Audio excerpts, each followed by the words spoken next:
ప్రభువైన యేసుక్రీస్తు యొక్క అతి పరిశుద్ధ నామంలో మీ అందరకు అమలాపురం హౌసింగ్ బోర్డు క్రీస్తు సంఘము, కాకినాడ బాపూజీ నగర్ క్రీస్తు సంఘము మరియు రంగాపురం క్రీస్తు సంఘముల తరపున సత్య సువార్త అనే మా సువార్త కార్యక్రమాలకు స్వాగతం తెలియజేస్తున్నాను. ఇవాళ ధ్యానాంశం ఏంటంటే డీహైడ్రేషన్ ధ్యానాంశం. ప్రార్థన చేసుకుందాం. పరలోకమందున్న మా ప్రియ తండ్రి, పరిశుద్ధుడా, నీ పరిశుద్ధ నామములో స్తోత్రాలు తండ్రి. డీహైడ్రేషన్ అనే అంశం మీద మాట్లాడబోతూ ఉండగా నీవే నాతో ఉండి మాట్లాడమని క్రీస్తు యేసు పరిశుద్ధ నామములో ఈ ప్రార్థన చేయుచున్నాను తండ్రి, ఆమేన్. డీహైడ్రేషన్ అంటే ఏంటి? డీహైడ్రేషన్ అంటే శరీరంలో నీటి శాతం తగ్గిపోవటాన్ని డీహైడ్రేషన్ అని చెప్పి అంటూ ఉంటారు. ఈ శరీరంలో ఉన్న నీటి శాతం ఎప్పుడు తగ్గుతూ ఉందంటే మనం బాగా ఎండలో తిరిగినప్పుడు కానీ, ఎండలో పరిగెత్తినప్పుడు కానీ, ఎండలో పనిచేసినప్పుడు కానీ మన బాడీ అంటే మన శరీరంలో ఉన్న తేమ చెమట రూపంలో బయటకు వచ్చేసి బాడీ డీహైడ్రేషన్ అయిపోతూ ఉంటుంది. డీహైడ్రేషన్ అనేది కనుక దాన్ని నిర్లక్ష్యం చేసినట్లయితే ప్రాణాలు కూడా కోల్పోవచ్చు. ఎందుకంటే ఇంతకుముందు పోలీస్ కానిస్టేబుల్ ట్రైనింగ్కి 7 కిలోమీటర్లు పరిగెత్తించేవారు వాళ్ళు. అంటే 7 కిలోమీటర్ల పరిగెట్టంటే వాళ్ళకి ఒక టైం ఉంటుంది, ఆ టైంలో పరిగెట్టేయాలండి వాళ్ళు. పైగా అవి ఎప్పుడు పెట్టేవారంటే వేసవకాలం దాన్ని కండక్ట్ చేసేవారండి. ఉద్యోగం పొందాలని అతను ఎంతగానో శ్రమించి ఆ పరుగు పందెం పెట్టినప్పుడు ఫిజికల్ టెస్ట్లో చివరికి వచ్చేటప్పటికి బాడీ డీహైడ్రేషన్ అయిపోయి అనేక మంది చనిపోయిన సందర్భాలు మనం చూస్తాం.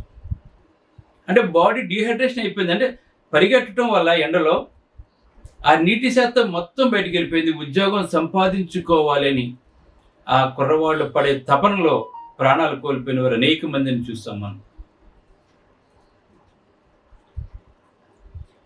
ఇదే విధంగా కనుక మనం చూసినట్లయితే ఎందుకు ఇలాగ ప్రాణాలు కోల్పోతారు డీహైడ్రేషన్ అయితేని అంటే a dangerous loss of fluids, అంటే మన శరీరంలో ఉన్న ఫ్లూయిడ్స్ తగ్గిపోతుంటాయి.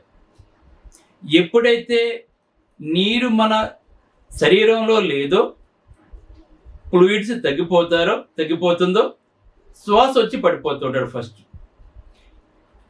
అలాగనే శరీరంలో ఉన్న తేమ ఎప్పుడైతే తగ్గిపోయిందో మనిషి నీరసించిపోతున్నాడు. అందుకే ఓఆర్ఎస్ ఇస్తూ ఉంటారు. కొంచెం చిటికెడు ఉప్పు, చిటికెడు పంచదార కలిపి ఇస్తే కోలుకుంటాడు మరలా. అందుకే డీహైడ్రేషన్ అవ్వకుండా ఉండాలంటే నీళ్లు ఎక్కువ తాగాలి. కనీసం రోజుకి 2 లీటర్ల తక్కువ కాకుండా తాగాలి. మినిమం 8 గ్లాసులు తాగాలి. ఈ 8 గ్లాసుల నీళ్లు తాగితే మన బాడీలో ఫంక్షన్స్ అన్నీ కూడా సరిగా ఉంటాయి. మనకి జీర్ణక్రియ కానీ, లేదంటే కిడ్నీస్ పనిచేయటం కానీ, ఊపిరితిత్తులు కానీ అన్నీ కూడా సక్రమంగా పనిచేస్తూ ఉంటాయి. అయితే ఈ డీహైడ్రేషన్ గురించి మనం చెప్పుకున్నాం కదా, శరీరానికి నిస్సత్తువ కలిగిస్తుందని ఫ్లూయిడ్స్ తగ్గిపోవడం వల్ల డీహైడ్రేషన్. అంటే ఇక్కడ 2 టైప్స్ ఆఫ్ డీహైడ్రేషన్స్ ఉన్నాయి. ఒకటి ఏంటంటే ఫిజికల్, అంటే మన శరీరానికి. 2 ఏంటంటే ఇంటర్నల్, అంటే మన ఆత్మకు సంబంధించింది. ఆత్మ కూడా డీహైడ్రేషన్ అయిపోతుందా? శరీరం ఎలాగైతే డీహైడ్రేట్ అయిపోతుందో మన ఆత్మ కూడా అలాగే డీహైడ్రేట్ అయిపోతూ ఉంటుందండి. ఆత్మ ఎలాగ డీహైడ్రేట్ అయిపోతుంటుంది అంటే ఆధ్యాత్మిక జీవితం నీకు లేనప్పుడు. అందుకే నువ్వు భౌతికమైన డీహైడ్రేట్ అయిపోతే నువ్వు చనిపోవచ్చు ఇక్కడ. కానీ స్పిరిచువల్ డీహైడ్రేషన్ అయితే కనుక ఈ భూమి మీదే కాదు, నిత్యత్వంలో కూడా నీకు అనేకమైన సమస్యలు కలిగి ఉంటాయి. నిత్యత్వంలోకి వెళ్ళే అవకాశం కోల్పోతాను. ఇప్పుడు ఫిజికల్గా మనం శరీరంలో నీళ్లు తాగకపోతే ఫ్లూయిడ్స్ తగ్గిపోయి మనం చాలా ప్రమాదకరమైన స్థితిలోకి వెళ్ళిపోతుంటాం. అదేవిధంగా నీ ఆత్మకు గనక సరైన నీరు గనక నువ్వు తాకపోయినట్లయితే, అంటే ఆత్మకు నీరేంటి? ఈ భౌతిక దేహానికి నీరు ఎంత ముఖ్యమో ఆత్మకు కూడా. అందుకే నీ వాక్యము నీరై ఉండే మా దాహము తీర్చుచునని ఉందండి. పాట పాడతాం మనం, నీ వాక్యము నీరై ఉండే మా దాహము తీర్చుచుండని చెప్పేసి. కనుక ఈ ఆత్మకి నీళ్లు కనుక నువ్వు తీసుకోకపోతే నువ్వు నిత్యత్వాన్ని కూడా కోల్పోతావు. నువ్వు ఇది కేవలం భౌతిక మానాన్ని ఇక్కడ పొందితే, నువ్వు సరైన క్రైస్తవ జీవితాన్ని కనుక జీవించకపోతే, వాక్యం అనే పానాన్ని నువ్వు చేయకపోయినట్లయితే నువ్వు నిత్యత్వాన్ని కూడా కోల్పోతూ ఉంటావు. అందుకే ప్రభువైన యేసుక్రీస్తు అనేక శతాబ్దాల క్రితం సుకారు అనే ఊరి చివర్లో యాకోబు బావి యొద్ద తన నీటి కుండను నింపడానికి వచ్చిన సమరయ స్త్రీని చూచాడు యేసుప్రభు. మనకు తెలుసు, యోహాను సువార్త 4వ అధ్యాయంలో యేసుప్రభు వారు సుకారా అని ఒక చోటుకు వచ్చినప్పుడు ఒక సమరయ స్త్రీ మంచి ఎండవేళ నీటి కొరకు వచ్చిందండి. ఎందుకంటే నీళ్లు తాగకపోతే ఆమె బాడీ డిహైడ్రేషన్ అయిపోతుంటుంది. ఆ మిట్ట మధ్యాహ్నం ఎండవేళ వచ్చిందండి.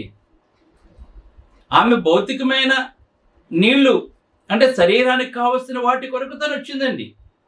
అయితే యేసు ఆమె ఆత్మ లోతుని చూచినప్పుడు ఆమె ఆత్మ ఎండిపోయిందండి.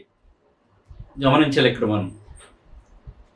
అక్కడ యేసుప్రభు వారు ఆమె దగ్గరికి వెళ్ళినప్పుడు ఆమె తన శరీరాన్ని కాపాడుకోవడం కొరకు భౌతికమైన నీటి కొరకు వచ్చింది. కానీ యేసుప్రభు ఆమె హృదయాన్ని చూచినప్పుడు ఆమె హృదయం ఎండిపోయి ఉందండి. అంటే ఆమె ఆత్మ ఎండిపోయి ఉంది.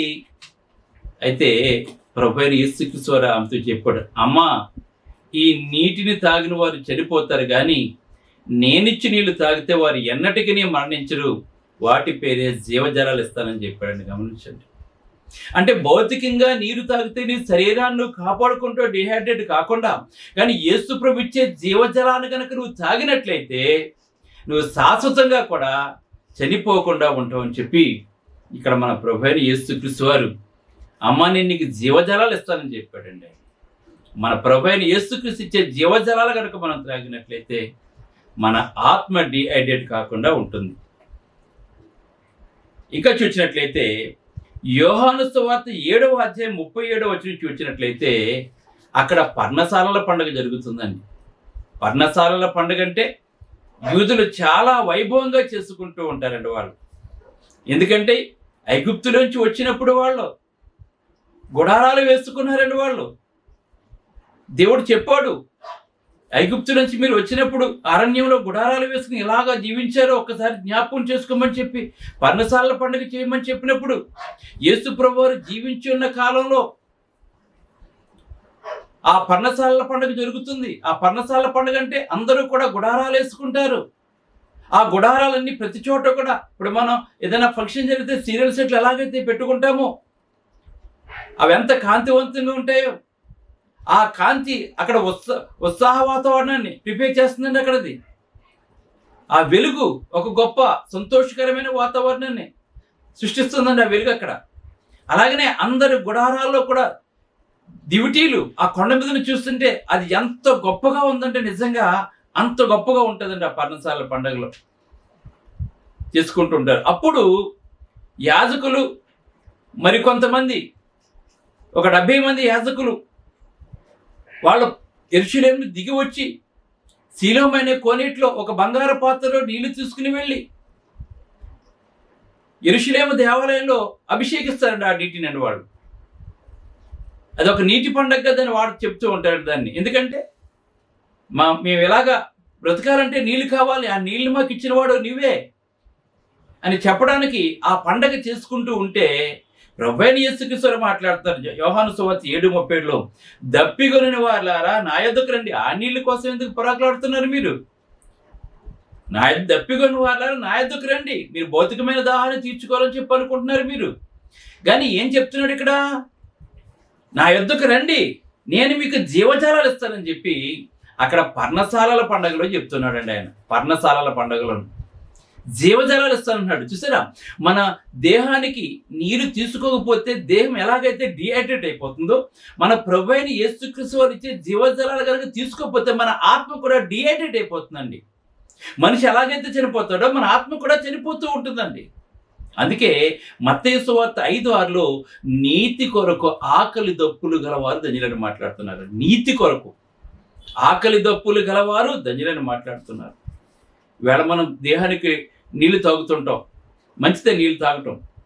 అలాగనే కాఫీ టీలు కూడా తాగుతుంటాం. ఈ కాఫీ టీలు ఏం చేస్తాయంటే మన దాహాన్ని చంపుతూ ఉంటాయి మనకి. అంటే నీళ్ళు చేసినంత మేలు ఇవి చేయడం మనకి. ఇవి అంతేకాకుండా మూత్ర విసర్జనలో ఉన్న తేమను తగ్గిస్తాయండి కాఫీ టీలు అన్నవి. అంటే సాఫీగా యూరిన్ వెళ్తుంది. నీళ్ళు తాగితే ఇలా తాగితే అలా వెళ్ళిపోతారు యూరిన్కి.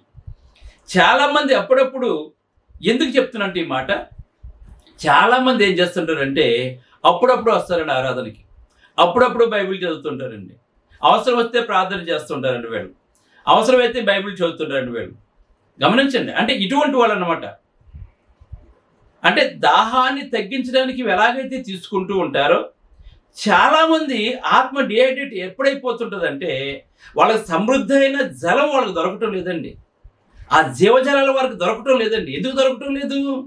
ఎక్కడైతే జీవజలాలు దొరుకుతున్నాయో అక్కడికి వెళ్ళటం లేదండి వీళ్ళు. అప్పుడప్పుడు ఆరాధనకి వెళ్తే, ఏదో పండగకో పబ్బానికో వెళ్తే, లేదంటే అప్పుడప్పుడు బైబిల్ చదివితే, లేదంటే శ్రమ వస్తే ప్రార్థన చేస్తే, ఇలా చేస్తే గనక మన ఆత్మ డిహైడ్రేట్ అవుతుందండి. అందుకే ఎబ్రియలకు రాసిన పత్రిక 3వ అధ్యాయం 12-15 చూసినట్లయితే ఇక్కడ మాట్లాడుతున్నాడు, సహోదరులారా, జీవము గల దేవుని విడిచిపెట్టిపోనట్లు, అంటే ఈ ఆరాధనకు రాకుండా, బైబిల్ చదవకుండా, సంఘ కార్యక్రమాలు అంటే నీకు ఇంట్రెస్ట్ లేకుండా, భౌతికమైన వాటి వరకు పరిగెడుతూ ఈ లోకం చుట్టూ తిరుగుతూ ఉన్నట్లయితే అటువంటి వారితో మాట్లాడుతున్నాడు. జీవజలాలు తీసుకోలేని వాళ్ళతో మాట్లాడుతున్నాడు. సహోదరులారా, జీవము గల దేవుని విడిచిపెట్టిపోనట్లు విశ్వాసము లేని దుష్ట హృదయము మీలో ఎవని ఎందైనను ఉండినేమని జాగ్రత్తగా చూసుకోండి. దానివల్ల నీకే నష్టం. నీ ఆత్మ ఎండిపోతుంది. నువ్వు ఎప్పుడు పోతావో నీకు తెలియదు. నువ్వు నరకానికి సిద్ధంగా ఉన్నావు. అందుకే నేడు మీరు ఆయన శబ్దము విని ఎడల, దేవుని మాట వింటే ప్రయాసపడి భారం వచ్చిన సమస్త జనులారా నా యొద్దకు రండి. ఆడ పర్ణశాల పండుగ నా యొద్దకు రండి, జీవజాలు ఇస్తానని చెప్తున్నాడు. ఆ సమరయ స్త్రీకి జీవజాలాలు ఇచ్చినటువంటి దేవుడు మన దేవుడండి. అందుకే నేడు అనబడే సమయం ఉండగానే ప్రతి దినము ఒకరినొకరు బుద్ధి చెప్పుకొనుడి. ఏలయనగా మొదటి నుండి మనకున్న దృఢ విశ్వాసము అంతము మట్టుకు గట్టిగా చేపట్టిన ఎడలనే క్రీస్తులో పాలువారయుందుము. నువ్వు క్రీస్తుతో కూడా ఉండాలంటే అంతవరకు నువ్వు నమ్మిన విశ్వాసాన్ని గట్టిగా పట్టుకోవాలి. అప్పుడప్పుడు వచ్చి వెళ్ళిపోయేవాడిగా ఉండకూడదండి. అప్పుడప్పుడు ఆరాధించేవారిగా ఉండకూడదండి. అవసరమైతే ప్రార్థన చేసి, లేకపోతే ప్రార్థన మానేసేవారిగా ఉండకూడదండి. మనం దేవుడు తెలియచేస్తున్నాడు మనకి. అందుకే ఎబ్రీ పత్రిక 10:24లో మాట్లాడుతున్నాడు, కొందరు మానుకొనుచున్నట్లుగా సమాజముగా కూట మానక ప్రేమ చూపుటకును సత్కార్యములు చేయుటకును ఒకరినొకడు పురుకొల్పాలి. నువ్వు దేవునిలో ఉన్నప్పుడు పూర్ణ హృదయంతో దేవుని ఆరాధించు. నిన్ను వల్ల నీ పొరుగువాడు ప్రేమించమన్నాడు గనక ప్రేమ చూపించాలి. అందరి ఏళ్ళలో కూడా మనం సత్కారములు అందరి ఏళ్ళ మనం చేయాలి. ఒకరినొకడు పురుకొల్పుకోవాలని చెప్తున్నాడండి. అందుకే యోహాను రాసిన మొదటి పత్రిక 5వ అధ్యాయం 16-17 వచనాలు చూసినట్లయితే, నీళ్ల ద్వారాను రక్తము ద్వారాను వచ్చిన వాడు ఈయనని మాట్లాడుతున్నాడు. నీళ్ల ద్వారాను రక్తము ద్వారాను వచ్చిన వాడు కూడా ఈయనని మాట్లాడుతున్నాడు. అయితే ఈ డిహైడ్రేషన్కి మనం ఏం తీసుకుంటాం? మనం ఎక్కువ, అంటే మన దేహం మీద ఎక్కువ శ్రద్ధ వహించడం ద్వారా, నీళ్ళు ఒక క్రమ పద్ధతిలో తాగుట ద్వారా ఆ డిహైడ్రేషన్ ఏం చేస్తాను నిర్మూలన చేసుకుంటాం. అందుకే ఒక టార్గెట్ పెట్టుకుని పొద్దుట 1 లీటరు, తర్వాత 2 గ్లాసులు, తర్వాత 3 గ్లాసులు, ఇలా రోజుకి ఎలా లేదైనా సరే 2-4 లీటర్లు తాగమంటున్నారు నీళ్ళు. అలా ఎవరైతే తీసుకుంటారో, ఇంకా చాలా రకాలు ఉన్నాయండి. కనుక ఎక్కువ శ్రద్ధ వహించడం, మన శరీరాలను స్వచ్ఛమైన నీటితో నింపుకోవాలండి. తాగాలి, స్వచ్ఛమైన నీళ్ళు తాగాలి. మనం ఏ పడితే తాగకూడదని అది మళ్ళీ బాడీకి తేడా చేసేస్తూ ఉంటుందండి. ఇక అర్థమవుతుందా? అందుకే చాలామంది ధనవంతులు బ్లాక్ వాటర్ తాగుతున్నారు ఇప్పుడు. అది చాలా ఖరీదైందండి. మరికొంతమంది అయితే ఈ పొలిటీషియన్స్ అందరూ కూడా హిమాలయ వాటర్ తాగుతుంటారు. చాలా ఖరీదైన వాటర్ ఉండదు. వేల మీద ఉంటుంది రేట్లు. అది మనలను ఆ వాటర్ ఏం చేస్తుంటే మనల్ని రిఫ్రెష్ చేస్తూ ఉంటుందండి. వాటర్ ఎప్పుడు కూడా మనల్ని రిఫ్రెష్ చేస్తూ ఉంటుంది, అంటే తిరిగి రీఛార్జ్ చేస్తుంటుంది మన దేహాన్ని. మనకి అది మనల్ని ఆరోగ్యవంతులుగా ఉంచుతుంది నీరు ఎక్కువ తాగటం వల్ల. అత్యధిక ఆత్మ సంబంధంగా కూడా ఇలాగే చేయాలి. మన దేహానికి ఈ నీళ్ళు ఎలాగైతే మంచి వాటర్ ఇస్తున్నాం, మనం మన ఆధ్యాత్మికంగా కూడా దేవుని యొక్క వాక్యాన్ని, అంటే వాక్యం అనే నీళ్లను మనం ఇప్పుడు తాగుతూ ఉండాలి. మనం ఆత్మ ఎడల, వాక్యం ఎడల, ఆరాధన ఎడల, సత్కార్యాలు చేటి ఎడల ఎడతెక్క మనం జీవించినట్లయితే నీ ఆత్మ డీహైడ్రేట్ కాకుండా ఉంటుంది. ఇంకేమైనా మాట్లాడుతుందంటే ప్రకటన గ్రంథం 22:1 చూసినట్లయితే మరియు స్ఫటికము వలె, ఇక్కడ మాట్లాడతాం, మరియు స్ఫటికము వలె మెరియునట్టి జీవజలముల నది. చూసారా, మనకి యోహానికి ఒక దర్శనం కనబడుతుంది. యోహానికి ఒక దర్శనం కనబడుతుందండి. మరియు స్ఫటికం వలె మెరిగినట్టు జీవజలముల నది దేవుని యొక్కయు గొర్రెపిల్ల యొక్కయు సింహాసనము యొద్ద నుండి ఆ పట్టణపు రాజవీధుల మధ్యన ప్రవహించుట ఆ దూత నాకు చూపించెను. ఆ నది యొక్క ఈవలను ఆవలను ఏంటి, ఆ మధ్యలో నది ఉంది, అది రాజమార్గం గుండా వెళ్తుంది. దేవుని యొక్కయు గొర్రెపిల్ల యొక్కయు సింహాసనం యొద్ద నుండి ఆ పట్టణపు రాజవీధి మధ్యన ప్రవహిస్తుందంటే ఈ జీవజల నది. ఈ పక్కన ఆ పక్కన జీవవృక్ష ఫలాలు ఉన్నాయని చెప్పి మాట్లాడుతున్నాడండి. చూసారా, దేవుడు మనం ఎంత ప్రేమ చూపిస్తున్నాడో. మన ఆత్మ ఎండిపోకూడదని, డిహైడ్రేట్ కాకూడదని దేవుడు అలంకార రూపంలో ఇక్కడ మనకు తెలియజేస్తున్నాడండి. ఆ జీవజల నది ఆయన సింహాసనం మీద నుంచి పారుతుందండి. అందుకే ఎక్కడైతే 2-3 నా నామమున కూడుకుని ఉంటానో అక్కడ నేను ఉంటానని సెలవిచ్చిన గొప్ప దేవుడు. ఆ దేవుడు మనకి ఆ సమరశ్రీకి ఇచ్చిన జీవజలాలు మనకి ఇచ్చి మన ఆత్మను ఎండిపోకుండా ఉండాలని చూస్తున్నాడు. ఆమె ఎండిపోయిందండి ఆత్మ, కానీ ఆ జీవజలాలు తాగిన తర్వాత మళ్ళా చిగురించిందండి ఆమె. గమనించండి. కనుక దీనికి సిమ్టమ్స్ ఆఫ్ డిహైడ్రేషన్ అంటే తల తిరగటం, నోరు పెదాలు ఎండిపోవటం, మూత్ర విసర్జన తక్కువగా ఉంటుంది. మరి ఆత్మ సంబంధంగా నువ్వు ఎలా తెలుసుకుంటావు? ప్రభు యొక్క పని మీద నీకు తక్కువ ఉత్సాహం ఉన్నట్లయితే, ఆరాధనకు సరిగా రాకపోతే, బైబిల్ క్లాస్కి రాకపోతే, బైబిల్ చదవకపోతే, ఇవన్నీ కూడా నీకు భారంగా ఉన్నట్లయితే నువ్వు నీ ఆత్మ డిహైడ్రేట్లో ఉన్నట్లు గుర్తుపెట్టుకోండి. కనుక ఈవేళ సరి చేసుకో. ఇదే అనుకూలమైన సమయం, ఇదే రక్షణ దినం అని చెప్తున్నాడు. కనుక నువ్వు సరి చేసుకుని నీ ఆత్మ ఎండిపోకుండా చూసుకుని ఆ జీవజల నది యొక్క నీవు ఉండాలని చెప్పి దేవుడు కోరుకుంటున్నాడు. గనక జీవజల పూట ఏదో రా. అంతేకాకుండా ఆరోగ్యంగా ఉండండి. ప్రార్థన చేసుకుందాం. ప్రేమ గల తండ్రి, దయగల దేవ, పరిశుద్ధుడా, నీ పరిశుద్ధ నామమునకు స్తోత్రాలు తండ్రి. డిహైడ్రేషన్ ఫిజికల్ అండ్ ఇంటర్నల్, అలాగే శరీరము ఆత్మ ఏ విధంగా డిహైడ్రేట్ అయిపోతుందో, శరీరం ఏ విధంగా డిహైడ్రేట్ అయిపోతుందో దానికి సొల్యూషన్స్ తండ్రి వివరించడం జరిగింది. కనుక మేము ఎల్లప్పుడూ మా దేహాలతో పాటు మా ఆత్మను కూడా కాపాడుకుంటూ నీవిచ్చిన జీవజలాలు తాగుతుందండి. ఈ సత్యమును ప్రకటిస్తూ అనేక మంది రక్షించిపోతున్న వారిని రక్షించడానికి తండ్రి ఈ ప్రసంగాలు సహాయపడ్డా చేయమని. కాకినాడ, అమలాపురం, రంగాపురంలో స్థలాలకు చర్చిలు నిర్మించుకోవాలి తండ్రి, దయ చూపించింది తండ్రి. అనేక మందికి సత్యం పఠించడం నేను నా కుటుంబం ఎల్లప్పుడూ కూడా సంసిద్ధంగా ఉంది. కనుక నాయన మమ్మల్ని బాగా బలపరిచి, మా సేవకు సహకరిస్తున్న సహోదరి బాగా బలపరిచి, ఫేస్బుక్ ద్వారా ఎంతమంది అయితే ఉన్నారు, యూట్యూబ్ ద్వారా ఎంతమంది అయితే వారి కుటుంబాన్ని బాగా దీవించమని, మా సేవకు సరిహద్దులు విశాలపరచమని, ఈ వాక్యాన్ని ప్రతి ఒక్కరు కూడా మా ఛానల్ సబ్స్క్రైబ్ చేసుకునేలా చేయమని యేసుక్రీస్తుని అడుగుకుంటున్నాను తండ్రి. ఆమేన్. మీ అందరికీ వందనములు. బ్రదర్ జార్జ్ రాజు వారా, church of Christ, housing board, Amalapuram, near KIMS medical college, Konaseema district, 523201. Mobile number 9848730355, 92933174174. Email ID georgerajuvara@gmail.com. Website www.helpingforpoor.com.